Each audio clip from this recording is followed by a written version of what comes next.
అందరికీ నమస్కారం. ఆంధ్రప్రదేశ్ రాష్ట్రంలో పౌర సరఫరాల శాఖ ద్వారా ప్రతి నెల కూడా కుటుంబాల వద్దకే బియ్యం మరియు ఇతర నిత్యావసర సరుకులను చేరవేయడానికి నూతనంగా ఒక పథకాన్ని తీసుకొని రావడం జరిగింది. దీనికి సంబంధించి రవాణా చేరవేయటకు అంటే వాహనాలు కావాలి కదా, మరి ఈ వాహనాలను మనకు ఆంధ్రప్రదేశ్ రాష్ట్ర ప్రభుత్వం ఎస్సీ, ఎస్టీ, బీసీ, ఈబీసీ తరగతులకు చెందిన వారికి వాహనాలను సబ్సిడీ కింద ఇవ్వడం జరుగుతూ ఉందన్నమాట. మరి ఈ సబ్సిడీ ఏంటంటే బ్యాంకు రుణం ఉంటుంది, సబ్సిడీ ఉంటుంది, మరియు లబ్ధిదారులు అంటే దరఖాస్తు చేసుకున్న వాళ్ళు కూడా కొంత అమౌంట్ చెల్లించవలసి ఉంటుందన్నమాట. ఈ విధంగా వీరికి వాహనం అనేది ఇవ్వడం జరుగుతూ ఉంది. ఒక 6 సంవత్సరములు అంటే మనకు బ్యాంకు లోన్ అనేది తీరిపోయిన తర్వాత 6 సంవత్సరంలో వీరికి వాహనం సొంతం అవుతుందన్నమాట. ఇది ఈ యొక్క పథకం యొక్క ప్రత్యేకత. మరి ఈ పథకానికి సంబంధించి మనము ఎస్సీ తీసుకున్నట్టయితే అంటే షెడ్యూల్ క్యాస్ట్కి సంబంధించి 2300 వాహనాలు అనేది మినీ ట్రక్కులను అలొకేట్ చేయడం జరిగిందనమాట. మరి ఈ 2300 వాహనాలు ఏ జిల్లాకు ఎన్ని అలొకేట్ చేయబడ్డాయి అనేది మనం తెలుసుకుందాం. దానికంటే ముందుగా అర్హతలు ఒకసారి గమనించినట్లయితే దరఖాస్తు చేసుకునే వాళ్ళు అంటే ఎస్సీ కులములకు సంబంధించి ఫ్యామిలీ ఇన్కమ్ అంటే కుటుంబ ఆదాయము నెలకు తీసుకున్నట్లయితే పట్టణ ప్రాంతాలలో 12,000 రూపాయలకు మించకూడదు, అదే గ్రామీణ ప్రాంతాలలో అయితే 10,000 రూపాయలకి మించకూడదు అనమాట. తర్వాత ఫ్యామిలీలో ఎవరు కూడా గవర్నమెంట్ ఎంప్లాయీ లేదా గవర్నమెంట్ పెన్షనర్ ఉండకూడదు. తర్వాత ఫ్యామిలీ సభ్యులు ఎవరైనా సరే 4 వీలర్ కలిగి ఉండకూడదు. మరి ఈ 4 వీలర్ అనేది ఏంటంటే సొంతానికి కానీ వ్యాపార నిమిత్తం కానీ ఎలాగైనా సరే ఉండకూడదు అనమాట. అది చాలా జాగ్రత్తగా గమనించాలి. ఆల్రెడీ అలా ఉన్నవాళ్ళు ఇనెలిజిబుల్ అవుతారు. తర్వాత కుటుంబంలో ఎవరు పన్ను చెల్లిస్తున్న వాళ్ళే ఉండకూడదు, ఆదాయ పన్ను కడతా ఉంటారు కదా, అటువంటి వాళ్ళే ఉండకూడదు అనమాట. తర్వాత the beneficiary shall be resident అంటే ఏ మండలము అయితే మనకు నోటిఫికేషన్ ఇస్తారో ఆ మండలం సంబంధించిన అతనే ఉండాలి. అదే ఏ మున్సిపాలిటీ అయితే ఆ మున్సిపాలిటీకి సంబంధించిన వాళ్ళే ఉండాలన్నమాట. అంటే ఇక్కడ ఏంటంటే లోకల్ పర్సన్ అయి ఉండాలన్నమాట. ఒకవేళ నాన్ లోకల్ వాళ్ళకి అనేది ఇక్కడ ప్రిఫరెన్స్ అనేది ఉండదన్నమాట. అంటే స్థానికంగా ఉన్నవారే ఖచ్చితంగా ఉండాలి అని చెప్తున్నారు. తర్వాత దానికి సంబంధించి ప్రూఫ్స్ కూడా ఇవ్వాల్సి ఉంటుందన్నమాట, స్థానికంగా ఉన్నటువంటి ప్రూఫ్. తర్వాత ఏజ్ లిమిట్ వచ్చేతలకి 21 సంవత్సరముల నుంచి 45 సంవత్సరముల వరకు అని చెప్తున్నారు. తర్వాత అంటే ఏజ్ ప్రూఫ్ కూడా ఇక్కడ చాలా ఇంపార్టెంట్. ఆ ఏజ్ ప్రూఫ్ అనేది చాలామంది ఈ మధ్యకాలంలో ఆధార్లో వయసు మార్పించుకుంటున్నారు కదా, అటువంటి ఏదైనా ఉన్నట్లయితే ఇక్కడ యాక్షన్ తీసుకుంటారు. కాబట్టి జెన్యున్గా ఉన్నటువంటి ఏజ్ ప్రూఫ్ అనేది పరిగణలోకి తీసుకుంటారు. జనరల్గా ఆధార్ కార్డును మనం ఏజ్ ప్రూఫ్గా తీసుకుంటూ ఉంటారు. ఓకే, ఇక్కడ ఒకవేళ ఏదైనా చదువుకొని ఉంటే ఆ చదువుకున్నటువంటి సర్టిఫికేట్ తీసుకుంటారు. మినిమం ఎడ్యుకేషన్ క్వాలిఫికేషన్ అవసరం అని చెప్తున్నారు. అంటే కనీసం 7వ తరగతి అయినా పాస్ అయి ఉండాలి, ఆ సంబంధించిన ప్రూఫ్ అనేది ఉండాలన్నమాట. తర్వాత మనకు డ్రైవింగ్ లైసెన్స్ అనేది చాలా ఇంపార్టెంట్. చాలామంది అంటే ఇప్పుడు వెహికల్ ఇవ్వాలంటే ఖచ్చితంగా వాళ్ళు డ్రైవ్ చేయాలి కదా. LMV అంటే లైట్ మోటార్ వెహికల్ లైసెన్స్ తప్పనిసరిగా కలిగి ఉండాలి. తర్వాత the beneficiary who was sanction transport sector vehicle under any government scheme అంటే ఆల్రెడీ ప్రభుత్వ పథకాలలో లబ్ధి చేరుకుంటారు కదా. అంటే గత 5 సంవత్సరాలలో ప్రభుత్వ పథకముల ద్వారా ఎటువంటి వాహనములు పొంది ఉండకూడదు, మరియు ఉద్దేశపూర్వకంగా ఎగవేతదారులే ఉండకూడదు. ఇది చాలా ఇంపార్టెంట్. ఆల్రెడీ వెహికల్ వచ్చాయి, లోన్లు వచ్చాయి, లేదా వెహికల్ తీసుకున్నారు, లోన్లు ఎగ్గొట్టారు, అటువంటి వాళ్ళకి ఇది రాదనమాట, నాట్ ఎలిజిబుల్. తర్వాత మనకు రెసిడెంట్ ప్రూఫ్స్ కింద ఆధార్ కార్డు, రైస్ కార్డు, లేదా తహసీల్దార్ వారు ఇచ్చినటువంటి సర్టిఫికేట్ అని చెప్తున్నారు. తర్వాత ఇంటిగ్రేటెడ్ క్యాస్ట్ సర్టిఫికేట్ చాలా ఇంపార్టెంట్. ఎవరైనా సరే టైం తక్కువగా ఉంది, టైం నేను కూడా చెప్తాను ఎప్పటి లోపల అప్లై చేసుకోవాలని చెప్పేసి. కాబట్టి ఈ టైం తక్కువగా ఉంది కూడా క్యాస్ట్ సర్టిఫికేట్ ఇమ్మీడియట్గా సచివాలయాల్లో అప్లై చేసుకోవాల్సిన అవసరం ఉందన్నమాట. అదేవిధంగా ఇన్కమ్ సర్టిఫికేట్. తర్వాత మనకు అలొకేషన్ ఆఫ్ యూనిట్స్ వస్తే మనకు రాష్ట్ర వ్యాప్తంగా 2300 వెహికల్స్ అలొకేట్ చేశారు. మరి జిల్లా వారీగా తీసుకున్నట్టే మనకు శ్రీకాకుళానికి 69 వాహనాలు, తర్వాత విజయనగరం 67 వాహనాలు. అంటే ఇది ఓన్లీ ఎస్సీకి సంబంధించి మనం మాట్లాడుతున్నాం. విశాఖపట్నం 89, ఈస్ట్ గోదావరి 262, వెస్ట్ గోదావరి 224, కృష్ణా 237, గుంటూరు 260, ప్రకాశం 214, నెల్లూరు 181, కర్నూలు 200, కడప 126, అనంతపురము 158, చిత్తూరు 213, మొత్తం 2300 వాహనాలు ఎస్సీ కేటగిరీకి సంబంధించి అలొకేట్ చేశారనమాట. తర్వాత ఈ వాహనాలు ఒకసారి గమనిస్తే 4 వీలర్ మినీ ట్రక్ అని చెప్తున్నారు.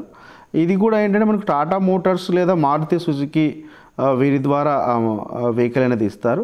మనము మొబైల్ డిస్పెన్సింగ్ యూనిట్ అని చెప్పడం జరుగుతుంది. దీన్ని MDU అని చెప్పడం పిలుస్తూ ఉందన్నమాట.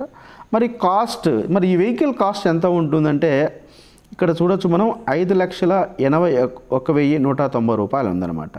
మరి ఇక్కడ ఫండింగ్ ప్యాటర్న్ చూసుకుంటే అంటే బెనిఫిషరీ ఎంత కట్టాలి, గవర్నమెంట్ ఎంత ఇస్తుంది, లోన్ ఎంత ఇస్తారు, సబ్సిడీ ఎంత, ఇవి ఒకసారి చూసినట్లయితే మనకు బెనిఫిషరీ కాంట్రిబ్యూషన్ ఎంత ఇవ్వాలంటే 10% ఇవ్వాలి. మొత్తంలో 10%.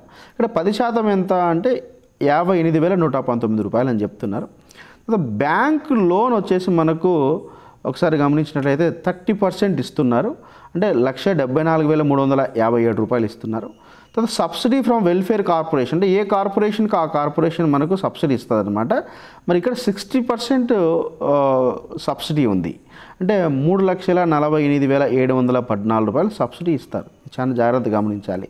కాబట్టి మొత్తం కలిపితే 5,81,190 రూపాయలు అవుతుంది యూనిట్ కాస్ట్ అనేది.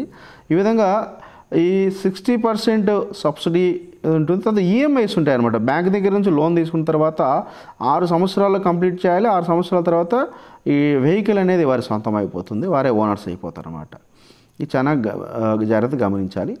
అప్లికేషన్ ప్రాసెస్, మరి ఎలా దరఖాస్తు చేసుకోవాలి, ఎక్కడ దరఖాస్తు చేసుకోవాలి అనే విషయాలు మనం చూద్దాం. ఇక్కడ మనకు నోటిఫికేషన్ అనేది ఇస్తారనమాట.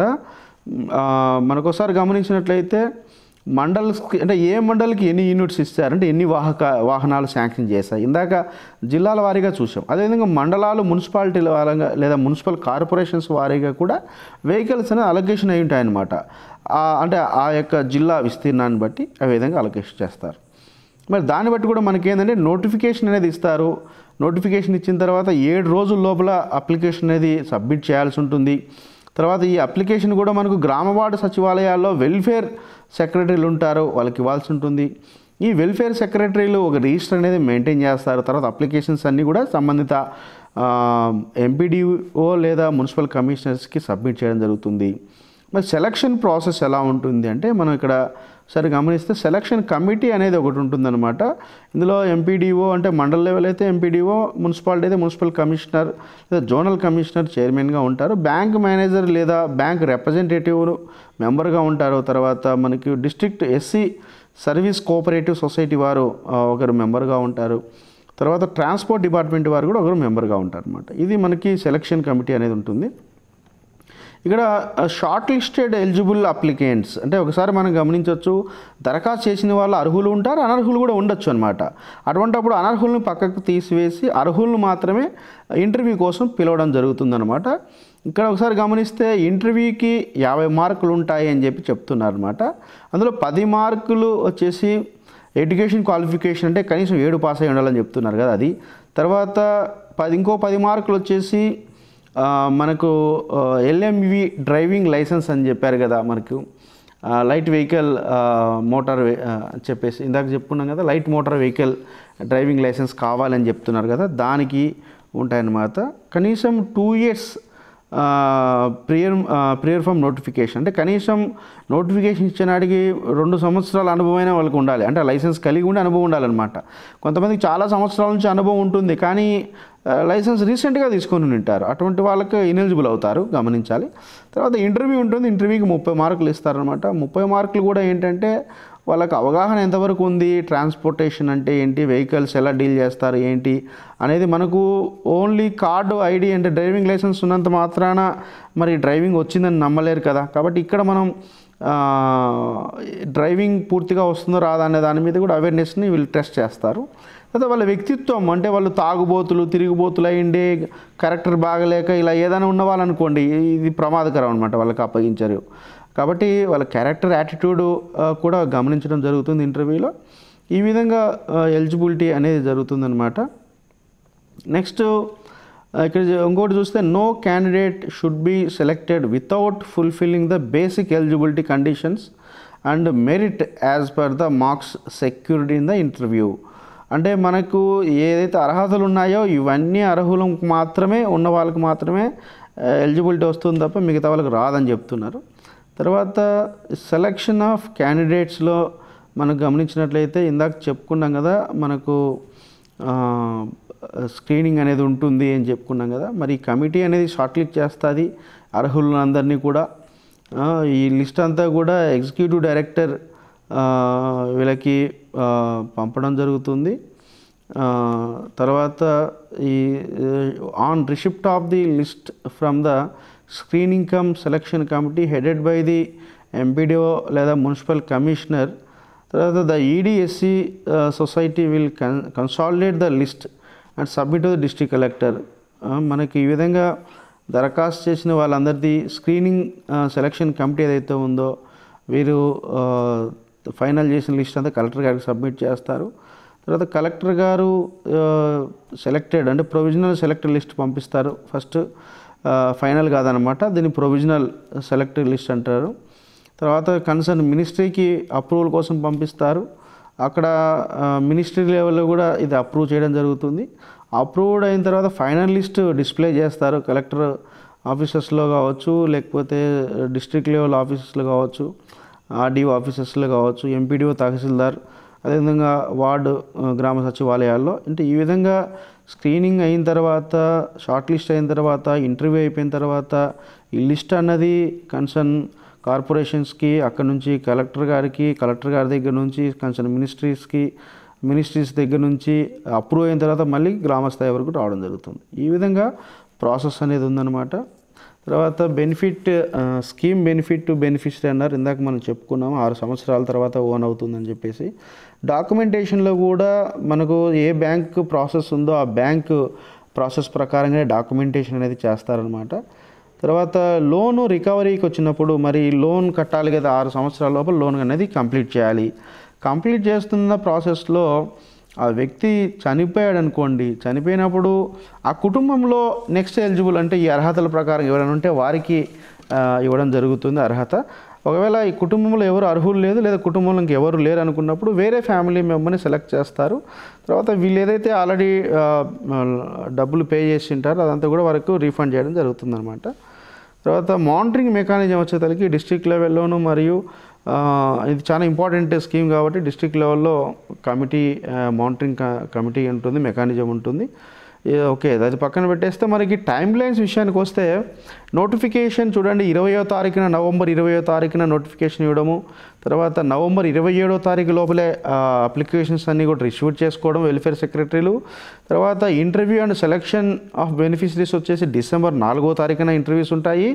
అంటే దీన్ని అర్థం చేసుకోవచ్చు, దరఖాస్తుదారులు అర్హులైన వాళ్ళందరూ కూడా 4వ తారీఖున సంబంధిత ఎంపీడీఓ ఆఫీసులలో లేదా మున్సిపల్ కమిషనర్ ఆఫీసెస్లో నేరుగా ఇంటర్వ్యూకి అటెండ్ కావచ్చు అనమాట. తర్వాత ఫైనల్ లిస్ట్ మనకు వచ్చేసరికి డిసెంబర్ 5వ తారీఖు అంటే publication of list of beneficiaries వచ్చేసి డిసెంబర్ 5వ తారీఖున చెప్తున్నారండి. ఈ విధంగా మనకు ఎస్సీ కార్పొరేషన్ సంబంధించి అంటే ఎస్సీ సంబంధించి మనకు మోటార్ వెహికల్స్ అర్హులు ఏంటి, అర్హతలు ఏంటివి, ఎన్ని వెహికల్స్ అలొకేషన్ అయ్యాయి, ఏ జిల్లాలకి ఎన్ని, ఇవన్నీ కూడా మనం తెలుసుకున్నాము.